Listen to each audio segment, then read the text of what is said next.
Mwandiki mũkarũ rũhonge-inĩ rwa NJERA Dr. Salome Biako nĩ arugũrĩtie kambĩ-ini ya marĩrĩ ma ngoroba ithatũ kũrĩ ohwo njera-inĩ cia ARUME guothe bũrũri-inĩ, igongona rĩrĩa rĩkũhumbĩtwo riri nĩ His Grace Archbishop wa kanitha wa Gatoreki Philip Anyolo. The project of He to He meaning getting beddings and beds for the prisoners. Njera-inĩ ya ARUME ya Nairobi West kũrĩa kambĩ-ini ĩno ĩkũrugũragĩrio na ĩrĩa ĩrĩ na ohwo 532 nĩ yamũkĩrĩte marĩrĩ 105 marĩa megũteithĩrĩria kũnyihanyihia mũthĩanĩrĩro na mĩkomere mĩũru o hamwe na mĩrimũ ya heho ĩrĩa yumanaga na gũkoma thĩ.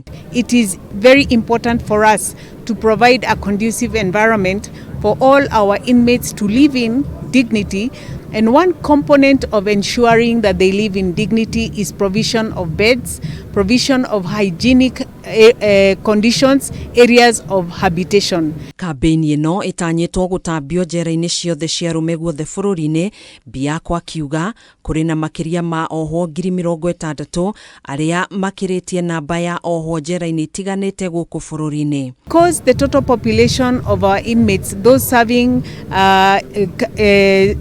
custodial sentences, is in excess of 60,000, we took the view that it is important we provide beds for them. We are saying he for he because the women prisons all have beds, all have mattresses. Biako oho nĩ ugĩte njera itiganĩte cia ARUME gũkũ bũrũri-inĩ nĩ irabatara marĩrĩ mangĩ 20,000 nĩguo kũnina mĩtangĩko ĩrĩa ohwo mageragĩra rĩrĩa marakoma. Prisoners share beds, share the floor.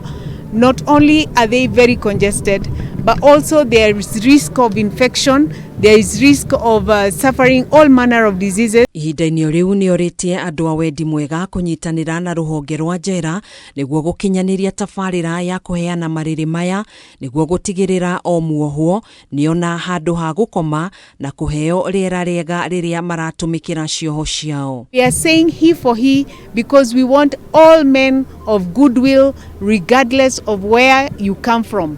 Come and join hands.